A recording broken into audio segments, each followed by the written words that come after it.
Este es un mensaje del pastor John MacArthur, traducido y predicado en español para el mundo de habla hispana. Primera de Corintios, capítulo 15, y estamos disfrutando mucho estudiar la resurrección. Este capítulo tremendo, un capítulo muy largo, 58 versículos, el capítulo más largo en Primera de Corintios, trata de la resurrección. Un erudito reciente, C.F. Evans, escribiendo de la resurrección, dice, y cito, hasta un punto que va más allá de cualquier otra cosa, el cristianismo, por lo menos el cristianismo del Nuevo Testamento, es una religión de la resurrección. Fin de la cita. Tiene razón.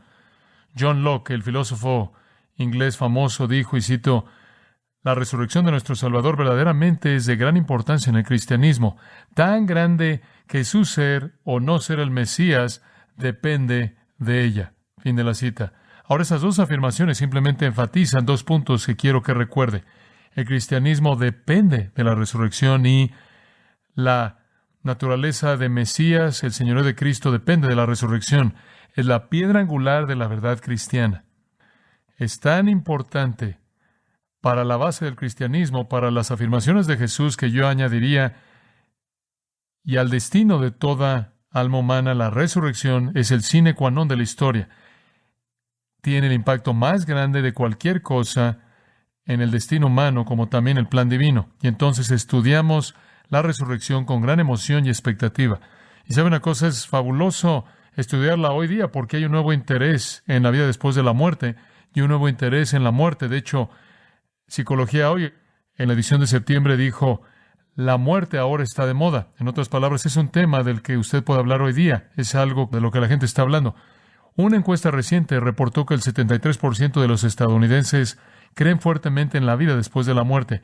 Y si usted ha visto algo en el trabajo, en la tarea de las preparatorias y universidades, usted sabe que en ambos programas ahora están ofreciendo clases de la muerte. De hecho, estaba leyendo un par de artículos esta semana en donde están permitiendo en estas dos escuelas en particular que los alumnos se coloquen en un ataúd simplemente como para sentir cómo se siente. Y todo el mundo está preocupado por la muerte, incluso el 27% que no está muy seguro de que creen en la vida después de la muerte, han pensado mucho en la muerte. Todo el mundo piensa en esto. Usted quizás le parezca interesante saber que el adolescente promedio piensa en la muerte una vez cada 5 minutos, según las encuestas. Ahora, la gente tiene que ofrecer una respuesta para esto, y entonces tenemos todo tipo de soluciones para el problema de la muerte y lo que pasa después. Algunas personas enseñan de el alma que duerme, que cuando usted muere, su alma se duerme por un rato y después se despierta en algún tipo de nirvana, algún tipo de Disneylandia celestial o algún lugar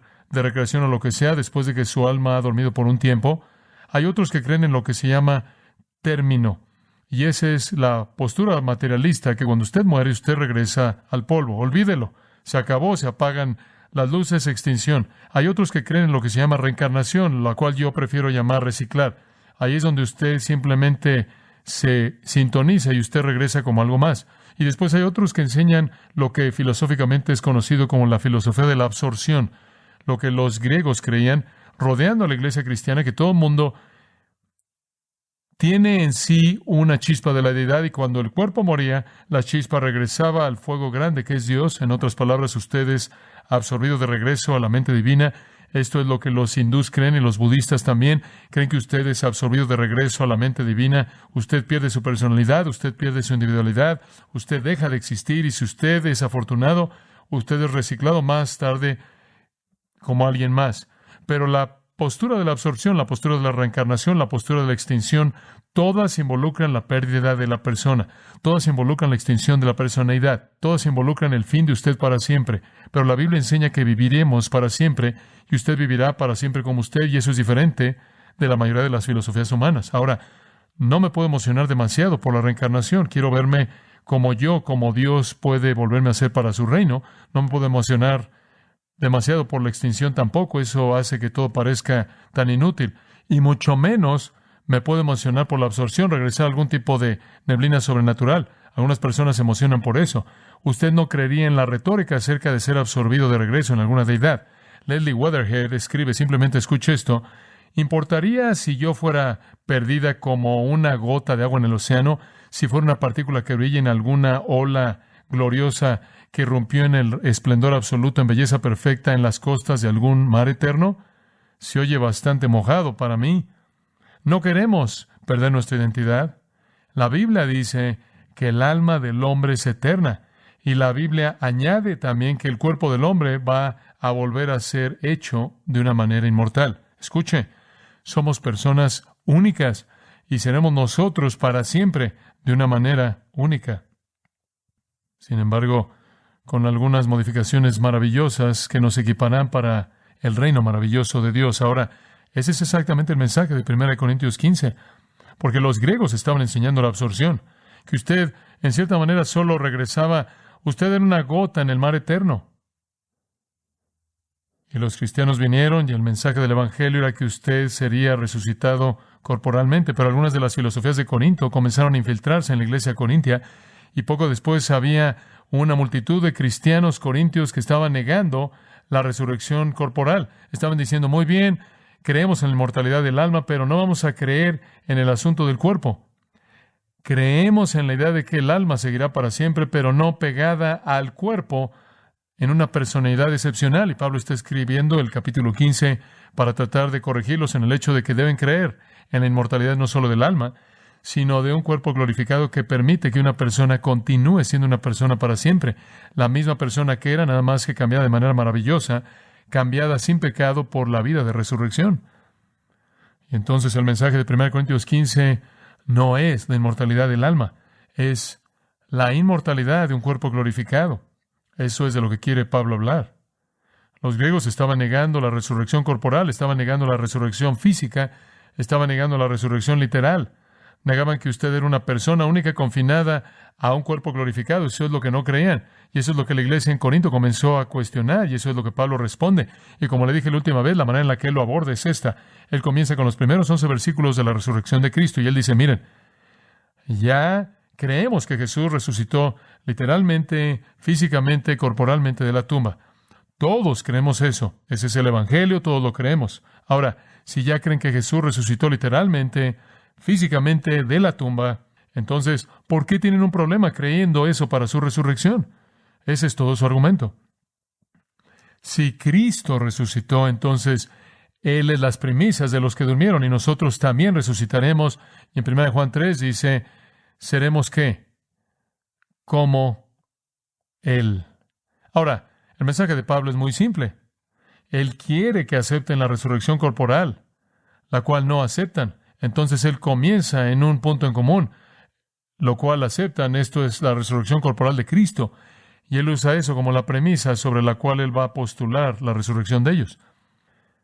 Ahora, al comenzar el capítulo, observamos que él comienza a refrescar sus mentes acerca del evangelio de la resurrección. Y él dice, de hecho, observa el versículo 1, el evangelio que os prediqué, que ya recibisteis, en el cual también permanecéis, mediante el cual están siendo salvos. Ese evangelio, según el versículo 3, es que Jesús murió por nuestros pecados, versículo 4, que fue sepultado y que resucitó el tercer día. Y más adelante él dice que no solo él fue resucitado, sino que él fue visto, y él comienza a enlistar a todas las personas que lo vieron. Entonces él dice, miren, el evangelio que predicamos, ustedes lo recibieron, ustedes están dependiendo de él, ustedes son salvos por él. El evangelio que ha sido la base de toda nuestra fe y la base de la iglesia es un evangelio que involucra una resurrección física literal. Miren, él dice, si ya aceptan eso, entonces ¿por qué tienen un problema con el concepto de la resurrección corporal? Ya creen que Jesús resucitó corporalmente. Esta es una gran manera de abordarlo, ¿lo ven? Porque él redefine lo que ya creen y dice, si ya creen eso, no tienen razón para no creer que ustedes también resucitarán corporalmente. Si Dios puede sostener a uno en la tumba y sacarlo en una resurrección física glorificada, Él lo puede hacer también para ustedes y lo hará, debido a que Cristo prometió ser las primicias de los que durmieron. Ahora, los versículos 1 al 11 entonces es refrescarles el Evangelio, recordarles el Evangelio de la resurrección. Ahora, observe esto. Conforme se lo recuerda, Él lo refuerza mediante el testimonio de su validez que Él presenta. Conforme Él lo afirma, Él no solo lo dice, sino que Él lo amartilla en términos de su validez, y él da 5 evidencias para fortalecerlos en su confianza en la resurrección de Cristo. El apóstol aquí entreteje esta reafirmación del Evangelio con 5 evidencias indicando que Jesús resucitó, de hecho, corporalmente, físicamente, literalmente de la tumba. Y vimos la semana pasada, y no vamos a entrar en estas a detalle simplemente para recordarle, pero vimos la semana pasada, número 1, el testimonio de la iglesia. El testimonio de la iglesia. Él dice, miren, lo han recibido, versículo 1, ustedes están firmes en él y son salvos por él. En otras palabras, él dice, el hecho mismo de que ustedes, unos 20 años más tarde después de la resurrección, creen en esto, han sido salvos por esto, están firmes en esto, se aferran a esto, es indicación de que fue verdad. Ustedes son prueba viviente, ustedes son evidencia, ustedes son una comunión de resurrección, ustedes han recibido el Evangelio de la resurrección, ustedes han creído en el Evangelio de la resurrección, ustedes se aferran al Evangelio de la resurrección, sus vidas literalmente han sido transformadas por el Evangelio de la resurrección. Entonces ustedes son la primera línea de evidencia. ¿De qué otra manera podría explicar el hecho de que el capítulo 6 dice que un grupo de personas, algunos de los cuales eran fornicarios, idólatras, homosexuales, afeminados, extorsionadores, ladrones, y él sigue y enlista todas esas cosas, pero de pronto fueron transformados por Cristo? ¿Cómo podría ser eso explicado fuera del Cristo viviente y el poder viviente del Cristo viviente?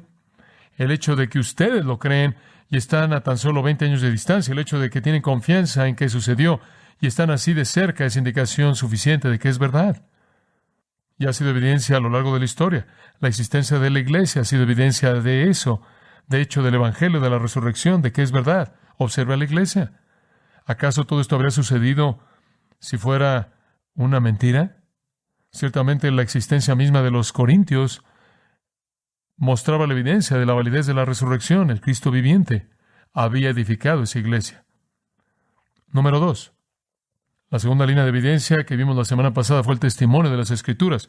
Y al final del versículo 3 él dice, según las Escrituras, y al final del versículo 4 él dice, según las Escrituras. Y marcamos el hecho en nuestras mentes de que todo lo que sucedió en la muerte y resurrección de Cristo fue profetizado ¿en dónde? En el Antiguo Testamento. Esas son las Escrituras. El Antiguo Testamento dijo que sucedería y sucedió exactamente como el Antiguo Testamento dijo. El Antiguo Testamento de manera general predice la resurrección para todo el mundo. ¿Es correcto? En el Salmo 49:15 predice la resurrección del ser humano. En el Salmo 73:24 predice la resurrección de lo físico, del cuerpo. Voy a estar con el Señor. En Isaías 26 incluso afirma que seremos resucitados. En Daniel 12:2 de nuevo afirma que seremos resucitados. Entonces la idea y el concepto de que la humanidad sea resucitada está en el Antiguo Testamento. Y también lo es la promesa de que Jesús resucitaría de los muertos. Y vimos eso, ¿no es cierto? En lugares como el Salmo 16 y demás. Y entonces estaba la promesa de la Escritura que sucedería. Esto es lo que Dios dijo. Creían en la validez de la Escritura. Bien haríamos en recordarle a algunos de nuestros amigos judíos que cuando dicen, bueno, no creo que Jesús fue el Mesías, haríamos bien en mostrarles la Escritura del Antiguo Testamento que predice que el Mesías resucitará de los muertos y mostrarles, de hecho, que Jesús resucitó. Él cumplió la Escritura. Entonces, no necesita especular en que este es algún tipo de algo imaginario. Le está diciendo, no, nada más pueden hacer a un lado la resurrección. Ustedes no nada más pueden decir que no importa, ustedes no nada más lo pueden hacer a un lado. Es un absoluto profético. Si Jesús no resucita de los muertos, literalmente, físicamente y corporalmente, sin corrupción, como el Salmo 16 dice, entonces no es el Mesías. Así de importante es. La Escritura lo predijo, debe serlo. Así como predijo que nacería en Belén, y así como predijo que moriría, así también predice que Él resucitaría. Y claro, cuando Jesús vino al mundo, Él inmediatamente recogió este formato de la Escritura del Antiguo Testamento y Él comenzó a hablar inmediatamente de su muerte. Tan pronto como el 2º capítulo de Marcos, en los versículos 18 al 20, los discípulos de Juan y los fariseos estaban ayunando. Ahora, solo se demandaba un ayuno en todo el Antiguo Testamento y ese era el ayuno del día de la expiación. Y los demás eran opcionales, y los fariseos habían inventado muchos ayunos opcionales y ayunaban 2 veces a la semana. Creo que básicamente ayunaban el lunes y el jueves, si me acuerdo bien, ayunaban con frecuencia y lo consideraban como una señal de virtud espiritual. Entonces, aparentemente, los discípulos de Juan el Bautista entraron en este hábito y ellos también. Y se encontraron a Jesús y a sus discípulos que no lo estaban haciendo y dijeron, bueno, ¿cómo es posible que hacemos esto y los fariseos lo hacen y ustedes no? Y él dice, porque ustedes no ayunan cuando el novio está aquí, pero uno de estos días el novio será quitado. Entonces sus discípulos ayunarán. En otras palabras, tan pronto como el segundo capítulo de Marcos, él estaba hablando de ser quitado y la frase ahí, ser quitado en el griego es la misma usada en Isaías 53:8 en la traducción griega para hablar de él siendo quitado a la matanza. Entonces, desde la primera parte de la parte inicial de su ministerio, él comenzó a predecir que él moriría, pero no terminó ahí. Más adelante en el Evangelio de Marcos, para cuando él llega al capítulo 8, él no solo está hablando de su muerte, él está hablando de lo que seguirá su muerte. Y en Marcos capítulo 8, versículo 31, él dice, él comenzó a enseñarles que el Hijo del Hombre debía padecer muchas cosas, ser rechazado por los ancianos, los principales sacerdotes, los escribas y ser matado. Ahora observe esto. Y después de 3 días resucitaría. Entonces, a partir de Marcos 8, él comienza a hablar de esto. En Marcos 9, versículo 9, lo mismo. Hasta que el Hijo del Hombre se ha resucitado de los muertos. Jesús dice, en el versículo 31, él enseñó a sus discípulos de nuevo que él debía ser matado y resucitar el tercer día. Entonces, él comenzó a enseñar muerte y resurrección desde la primera parte de su ministerio. ¿Por qué? Porque esta era la esencia de su ministerio entero. Y estaba envuelto en estas cosas. La misión de Jesús consistía en morir y resucitar. Y esto se volvió el formato para toda la predicación apostólica. Tan pronto como usted entra a la iglesia en Hechos 2, el primer sermón jamás predicado es predicado de la resurrección. Entra a Hechos 3, el segundo sermón jamás predicado es predicado de la resurrección. Cuando en Hechos 1 están a punto de escoger a alguien para que tome el lugar de Judas, él debía ser un testigo con nosotros de la resurrección, porque ese era el meollo. Y entonces la misión de Jesús, conforme él lo ve, como las profecías del Antiguo Testamento las ven, como las epístolas lo presentan, la misión de Jesús era establecer un reino, y para eso él debe vivir. Pero para tener súbditos en su reino, él tenía que pagar el precio del pecado, y para eso él debe morir. Entonces él tenía que vivir y morir, y para hacer eso usted tiene que resucitar a la mitad, ¿verdad? Y entonces la resurrección se vuelve la mitad del Evangelio. Él debe morir para pagar la paga del pecado, él debe vivir para establecer un reino, y entonces, a la mitad, él debe resucitar de los muertos. Y eso es lo que la Escritura dijo. El Antiguo Testamento una y otra vez predice la muerte del Mesías, la muerte del siervo, la muerte del sacrificio, y también predice que el rey viene y él va a establecer su reino y va a reinar, y si usted tiene un Mesías que muere y un Mesías que reina, usted debe tener una resurrección a la mitad. Era absolutamente obvio que tenía que suceder por todo el Antiguo Testamento, según la Escritura. Entonces, la evidencia de la resurrección es dada por la existencia de la Iglesia y por el testimonio de la Escritura. En tercer lugar, es dada por el testimonio de testigos oculares. Observa el versículo 5. Y él fue visto por Cefas, después los 12, después de eso fue visto por unos 500 hermanos en una ocasión, de los cuales la gran parte permanece hasta el tiempo actual, pero algunos han dormido o han muerto. Y después de eso fue visto por Jacobo, después por todos los apóstoles. Deténgase ahí. Ahora le está dando la tercera área de evidencia, el testimonio de testigos oculares.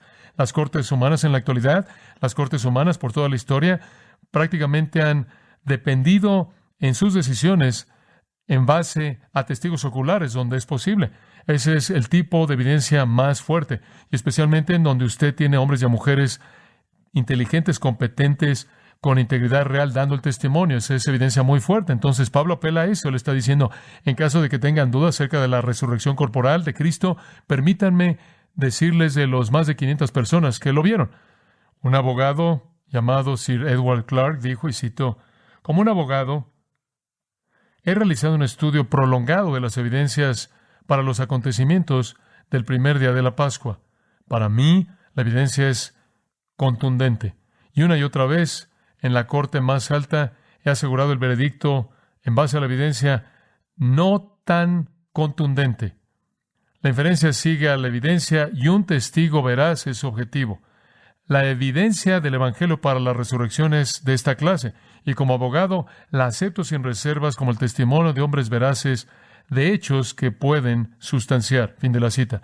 Entonces, el testimonio de un abogado, un hombre capaz, al buscar la evidencia. El profesor Thomas Arnold, por 14 años, estuvo a cargo de Rugby, autor de una historia de 3 volúmenes de Roma, designado como el director de la historia moderna, de la Facultad de Historia Moderna en la Universidad de Oxford en Inglaterra, y esto es lo que él escribe, y cito: la evidencia para la vida y muerte y resurrección de nuestro Señor bien podría ser y con frecuencia ha mostrado ser satisfactoria. Es buena según las reglas comunes de la evidencia de distinguir la evidencia buena de la mala. Miles y decenas de miles de personas la han analizado parte por parte de manera tan cuidadosa como todo juez que cita a un caso importante. Yo mismo lo he hecho muchas veces, no para persuadir a otros, sino para quedar satisfecho. He sido usado por muchos años para estudiar la historia de otros tiempos y examinar y pesar la evidencia de aquellos que han escrito de esto. Y no conozco de ningún otro hecho en la historia de la humanidad que es mejor probado por la evidencia plena que la gran señal que Dios ha dado de que Cristo murió y resucitó de los muertos. Fin de la cita. Entonces, un abogado, un historiador y un teólogo, Carlos Hodge, dice: es el acontecimiento de la historia antigua mejor certificado. ¿Por qué? Debido a la evidencia tan grande de testigos oculares. El versículo 5 dice: y él fue visto, literalmente, él apareció. Y decimos eso porque Jesús nunca fue visto por alguien a quien él no se reveló a sí mismo después de su resurrección. María Magdalena estuvo en el jardín, él lo vio. ¿Sabía que era él? No, él pensaba que era el jardinero y ella no sabía hasta que él se reveló a sí mismo. Los discípulos que habían estado con él por 3 años caminaron por el camino de Emaús, sabían quién era, no sabían quién era hasta que él se reveló a sí mismo. En Juan 21 él aparece en la costa y no saben quién es hasta que él escoge revelarse a sí mismo. Post-resurrección, nadie vio a Jesús como Jesús hasta que él reveló quién era a un grupo selecto. Y entonces, él se reveló a sí mismo después de su resurrección, y ahora Pablo, de manera cronológica, enlista esas revelaciones.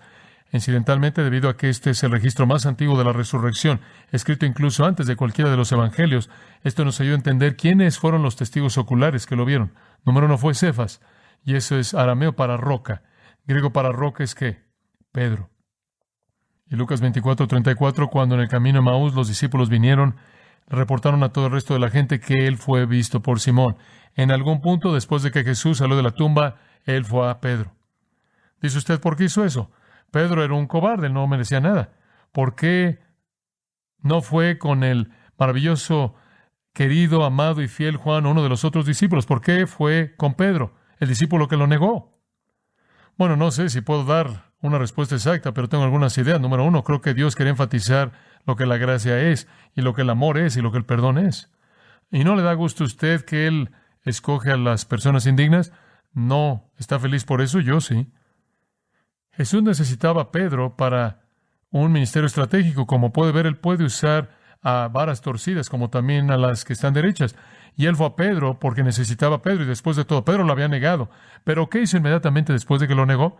Él salió y hizo ¿qué? Él lloró amargamente, y creo que él tenía un corazón quebrantado. Y creo que con lo que Pedro se quedó es que había negado a Jesús, y ahora Jesús estaba muerto y él nunca podría haberlo corregido. Entonces Jesús acudió a él y se reunió con él. Ahora no sabemos de esa reunión porque la Escritura no nos dice. Simplemente fue una reunión muy privada. Pero Pedro se volvió el testigo ocular número 1. Dice usted, bueno, ¿por qué escogieron a Pedro? Le voy a decir por qué. ¿Quién fue el líder, sin lugar a dudas, entre los 12? Pedro. ¿Quién tuvo el ministerio más grande en los primeros 12 capítulos del libro de los Hechos? Pedro. ¿Quién fue el hombre con la línea más grande de credibilidad, con la mayor influencia, con el poder más grande, con el impacto más grande en la primera iglesia en Jerusalén? Pedro. Y él escoge al testigo primordial de la resurrección y le dice, Pedro lo creyó, él lo vio, y tuvieron que decir, hombre, Pedro es algo excepcional, qué hombre. Post-resurrección, Pedro fue incontenible, poderoso, Pedro lo creyó. Pedro lo creyó. Y después, versículo 5, después le apareció a los 12. ¿Se acuerda usted que ese mismo día, dice en Juan 20:19, y el mismo día, siendo de noche, los discípulos estaban en el aposento alto con la puerta cerrada y Jesús les apareció y les dijo, paz a vosotros. Inmediatamente, en Juan 20, después del incidente con Pedro, Él está ahí en el aposento alto y Él se reúne con los 12. Ahora solo hay 11, pero los 12 se volvió su título oficial, fueron llamados los 12. Aunque solo había 11, debido a la apostasía de Judas, son llamados los 12. Y entonces Jesús fue para estar con ellos. Es registrado también en Lucas 24, 33 al 43. Y Él se reunió con los discípulos y Él compartió con ellos. Y ellos se volvieron testigos. Ahora escucha, estos no son tan solo personajes insignificantes. Estos son los apóstoles que estaban escribiendo la teología de donde nació la iglesia. Lo ve de Hechos 2:42 en adelante. La iglesia estudió la doctrina de los apóstoles. Ellos eran la médula. Ellos eran los que expresaban la revelación de Dios. Y Él dice, es Pedro quien fue el primordial. Y el resto de los 12 vieron al Cristo viviente. Eso es evidencia. Estos son testigos competentes, inteligentes. Y después Él sigue en el versículo 6 y dice, después de eso, Él fue visto por más de 500 hermanos en una sola ocasión, al mismo tiempo. Y Él añade esto, de los cuales la mayoría de ellos permanecen hasta el tiempo actual, pero algunos han muerto. Él dice, aquí está una segunda línea de evidencia. No solo, ahora observa esto, no solo la resurrección es certificada por la virtud de estos testigos, sino por el número de estos otros testigos. Usted no solo tiene a los 12, cuya virtud es impecable, incuestionable, sino que usted tiene a la masa de 500 personas que vieron al Cristo viviente. Entonces, en un caso, usted tiene el testigo de calidad y en el otro usted tiene ¿qué? El testigo de cantidad. El gran número. Ahora, ¿en dónde ocurrió esto? Bueno, algunos creen que ocurrió en Jerusalén, porque ahí es en donde tantas personas vivían que estaban asociadas con la iglesia, pero si usted realmente ve el texto en Hechos 1, usted descubre que solo hubieron 120 discípulos en Jerusalén cuando la iglesia nació, congregados en el aposento alto. Pudieron haber habido más, pero parece mejor asumir que la recepción más grande de Jesús no fue en Jerusalén, sino que quizás la multitud más grande de personas habrían estado en Galilea, y de hecho quizás el ver a Jesús por parte de esos 500 ocurrió en algún monte en Galilea, cuando Jesús estuvo en Galilea, como Mateo lo indica en los últimos capítulos. Él habría estado ahí, entonces sea lo que sea, pero en algún punto en Jerusalén, quizás menos probable, pero quizás en Galilea, más probable, Jesús le apareció a 500 personas en una sola ocasión al mismo tiempo. Esos son muchos testigos. Usted tiene algún caso en una corte que usted quiere presentar y usted trae 500 personas que dicen lo mismo. Eso es bastante convincente.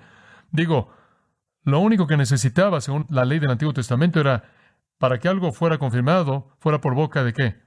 De 2 o 3 testigos. Dios siempre se excede en todo lo que hace. Él tuvo simplemente a 497 más de lo que necesitaba. Y escuche esto es maravilloso. Tan maravilloso, Él dice, la mayoría de ellos todavía están vivos. Revísenlo. No solo la virtud de testigos, algunos de los cuales estaban muertos, sino la cantidad de testigos, la mayoría de los cuales estaban todavía vivos. Ustedes mismos les pueden preguntar. Y finalmente le añade, y me encanta esto, y después de eso Él fue visto por Jacobo y después por todos los apóstoles. Jacobo, Santiago. ¿Quién es Santiago? ¿Santiago el hijo de Alfeo? ¿Jacobo el hijo de Zebedeo? Ambos fueron apóstoles. No creo que Él tiene en mente a él. Este es Jacobo Santiago, el hermano de nuestro Señor, el que escribió la epístola de Santiago, el que se volvió la cabeza de la iglesia en Jerusalén, en el sentido de que él era el líder. Santiago, el hermano de Jesús, el medio hermano, el hijo de José y María. Dice usted, bueno, ¿por qué es tan importante esto? Bueno, este es un testigo de otro tipo. Escucha Juan capítulo 7, versículo 5. Porque ni sus hermanos creían en él. Ahora, usted tiene el testimonio de su propio hermano, quien es un incrédulo. Dice usted, bueno, ¿cuál es la importancia de esto? Escuche, la importancia de esto es el hecho de que aquí usted tiene un testigo de su familia, quien era un escéptico, quien ha sido cambiado de manera total, y él ahora es un creyente de la resurrección. Ahora, Santiago no creía que Jesús era quien decía ser. Santiago no creía. Juan 7:5 lo dice. No creía. Quizás cuando Jesús murió, Santiago comenzó a sentir un poco de remordimiento, y quizás conforme él supo de las circunstancias de la muerte de su medio hermano, humanamente hablando, quizás él comenzó a sentir algo de admiración hacia Jesús. Y Jesús quería un testigo de su propia familia, porque, como usted sabe, sería difícil. La gente diría, no nos digas que resucitaste de los muertos. Tu propia familia ni siquiera lo cree. Entonces Jesús buscó a Santiago. Jesús le apareció a Santiago en forma de resurrección. Y Santiago creyó. Y Santiago fue cambiado. Y Santiago dice en Santiago 1:1, comienza su carta diciendo, Santiago, siervo de nuestro Señor Jesucristo. Bueno, ese es un gran cambio para un incrédulo. Ahora usted no solo tiene el testimonio de hombres de calidad y de una multitud de cantidad, sino usted tiene el testimonio de un escéptico aquí. Y de la familia misma de Jesús, un incrédulo es transformado en uno que cree. La resurrección lo convenció cuando todo lo demás aparentemente no lo convenció. Él había visto la vida de Jesús, no lo convenció. La resurrección sí. Y después de nuevo dice, al final del versículo 7, le apareció a todos los apóstoles. Y si usted lee Hechos capítulo 1, nos dice cómo sucedió eso. En el versículo 3 dice, Él se mostró vivo después de su pasión, mediante muchas pruebas indubitables, habiendo sido visto por los apóstoles literalmente 40 días, hablando de cosas acerca del reino de Dios. Entonces Él apareció a los apóstoles de nuevo, por lo menos en 3 ocasiones, a ellos como un grupo. Y entonces usted puede ver que los testigos realmente están ahí. Hombres de calidad. Una cantidad de gente grande, incluso un escéptico. J.N.D. Anderson escribe, y cito, la manera más drástica de hacer a un lado la evidencia sería decir que estas historias fueron un mero invento, que fueron mentiras puras, pero hasta donde puedo ver, ni siquiera un crítico en la actualidad adoptaría una actitud como esa. De hecho, será una postura imposible. Escuche, piense en el número de testigos, más de 500. Piense en la virtud de los testigos, hombres y mujeres, que le dieron al mundo la enseñanza de ética más elevada que jamás ha sido conocida. E incluso, por el testimonio de sus enemigos, lo vivieron en sus vidas. Piense en lo absurdo que es en términos psicológicos el presentar a un pequeño grupo de cobardes derrotados, acobardados, ahí en un aposento alto un día y unos cuantos días después son transformados en un grupo que ninguna persecución podía callarlos. Y él sigue y dice, intentar atribuir este cambio dramático a nada más que convencerse a sí mismos de un invento no tiene sentido, no tiene sentido. Entonces la evidencia es contundente. La resurrección corporal de Jesucristo es certificada por la Iglesia, por las Escrituras y por los testigos oculares. En cuarto lugar, el testimonio de un testigo especial. Uno especial, versículo 8. Y el último de todos él fue visto por mí también. ¿Quién es este? Pablo. Y el último de todos, él fue visto por mí también. Ahora él incluye, esta es otra categoría de testigos. Esta no es alguna persona de virtud que apoya a Jesús. Esto no son 500 hermanos creyentes. Este no es su hermano humano. Este hombre es un homicida de cristianos. ¿Es correcto? Él dice, yo soy como uno que nació fuera de tiempo. Yo soy el más pequeño de los apóstoles. No soy digno de ser llamado apóstol porque perseguía a la iglesia de Dios. Aquí está un incrédulo total. Él es un perseguidor total de la iglesia. Él dice, yo soy el último en haberlo visto. Último de todos. Por cierto, esa es una buena palabra para aquellos que siguen diciendo que ven a Jesús, ¿no es cierto? Pablo dice, yo soy el ¿qué? El último en ver al Cristo resucitado. Esto nos hace sospechar de la multitud de supuestas experiencias de ver a Jesús. De hecho, Pedro incluso escribe, a quien amáis sin haberle visto. Pablo dice, yo lo vi. ¿Cuándo lo viste, Pablo? Ni siquiera estabas ahí. Yo lo vi, iba camino a Damasco, lee Hechos 9. Y yo iba ahí y estaba exhalando fuego y matanza, iba a hacer lo que quería hacer, ¿lo ve?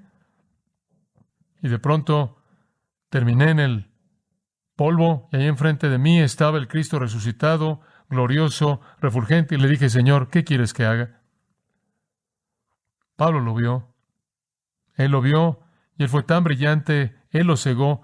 No fue la ceguera de la oscuridad, fue la ceguera de la luz, como viendo el sol. Lo vi, dijo él. Dice, lo vi como alguien que nació fuera de tiempo, literalmente, to ectromati. De la palabra ectroma, que significa un nacimiento prematuro. Ectromati es un feto abortado. Ahora eso es interesante, él dice, lo vi como un feto abortado. Un aborto, un abortivo.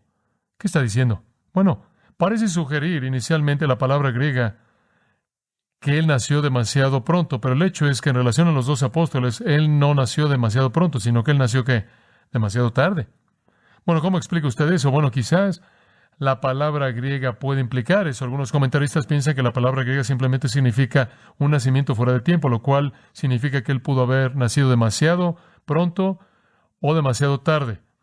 Y quizás la palabra puede significar eso. Quizás él simplemente está diciendo nací en el momento equivocado. Es posible que la palabra griega pudiera ser tan solo una palabra general que se refiere a un nacimiento en el momento equivocado o demasiado pronto, demasiado tarde. El problema con esa postura, está bien, podría ser verdad, es que no tenemos ningún otro uso de la palabra para apoyar eso de esa manera, aunque podría ser verdad. Otras personas dicen, otros comentaristas dicen que Pablo realmente solo se está designando a sí mismo como lo peor de la humanidad, lo más feo, lo rechazado. Pablo tan solo podría estar diciendo, no soy nada más que un aborto. Incidentalmente, él usó el artículo definido aquí. Literalmente se traduce de esta manera, como el aborto. Y algunos comentaristas dicen que pudieron haber habido algunas personas que lo llamaban el aborto, porque era un término de menosprecio y odio. Y la gente lo odiaba tanto por su evangelio de la gracia que confrontaba sus sistemas de ley. Usted quiere unirlo todo. Pablo simplemente está diciendo, era inútil, era feo, era menospreciado, era indigno, ni siquiera nací en el momento correcto. Sin embargo, fue a mí a quien Jesús apareció. Y eso me dice que Dios no es parcial en su trato hacia la gente. ¿No le da gusto eso? Pablo dice, yo lo vi, y él usa el pronombre enfático en el versículo 9, porque yo, que soy el más pequeño de todos los apóstoles, yo ni siquiera soy digno de ser llamado un apóstol porque perseguí a la iglesia de Dios.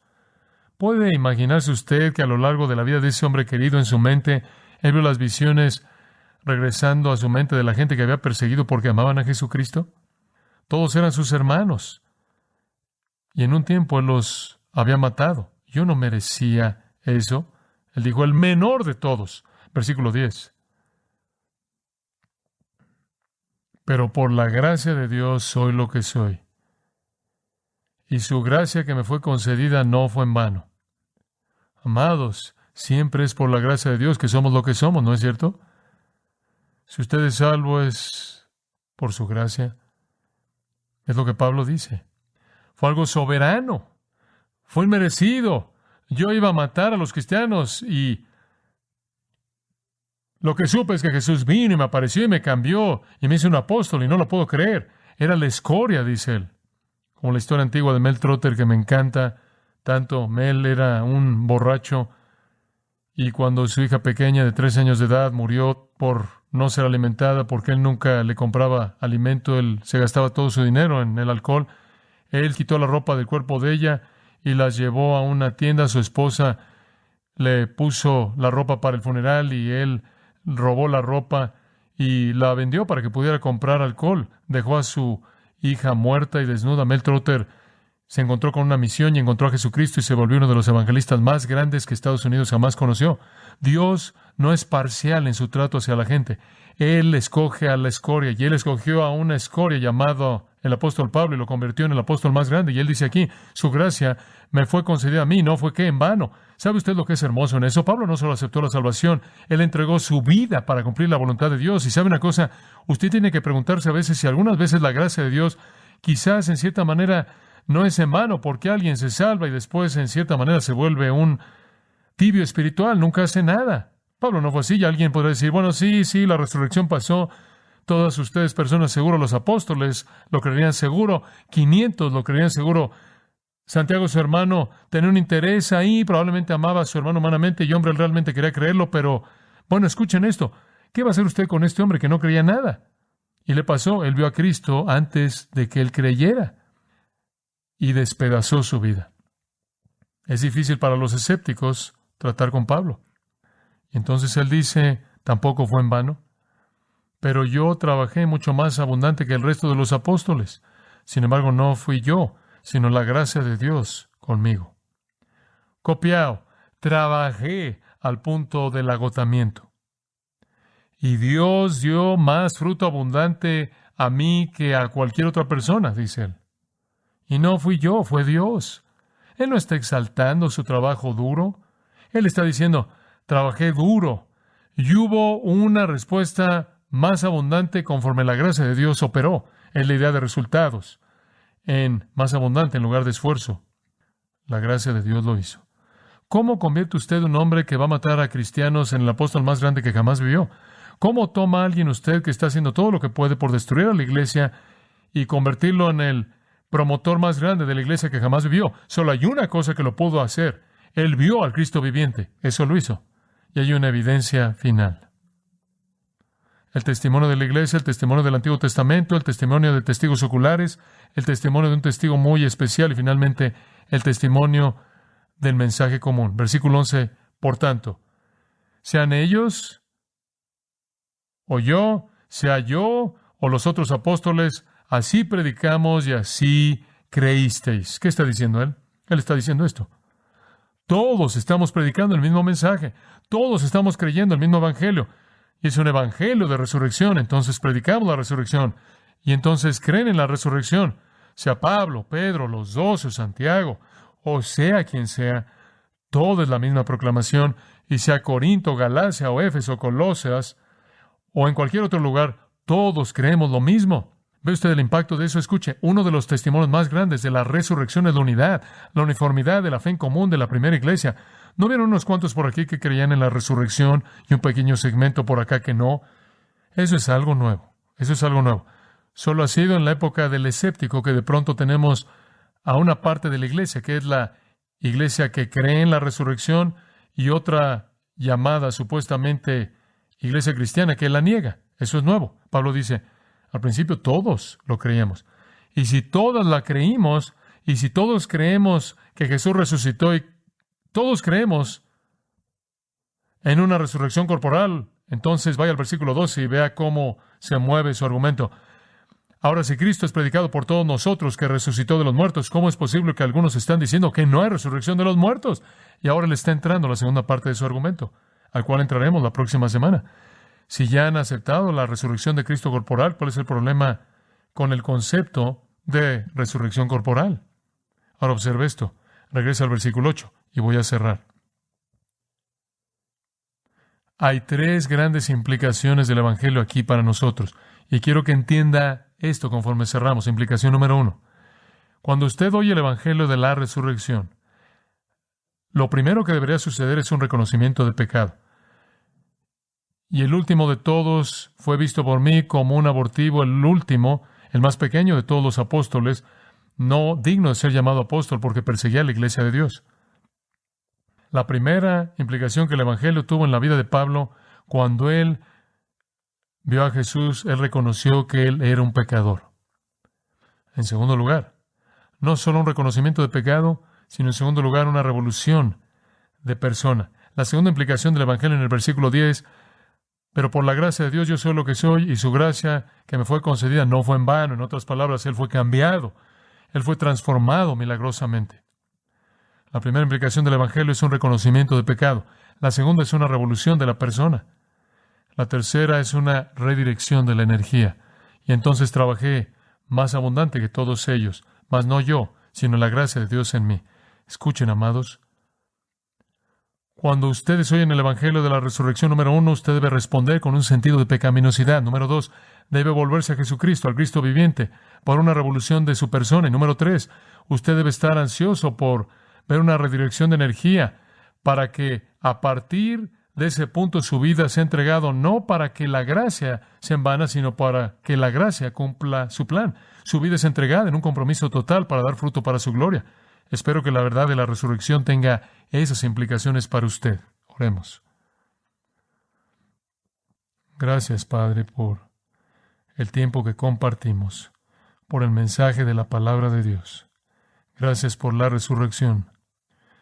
Gracias porque la resurrección no es un acontecimiento pasado para ser recordado, sino la culminación de la resurrección es un Cristo viviente que debe ser adorado y servido. Que hagamos eso en el nombre de Jesús. Amén.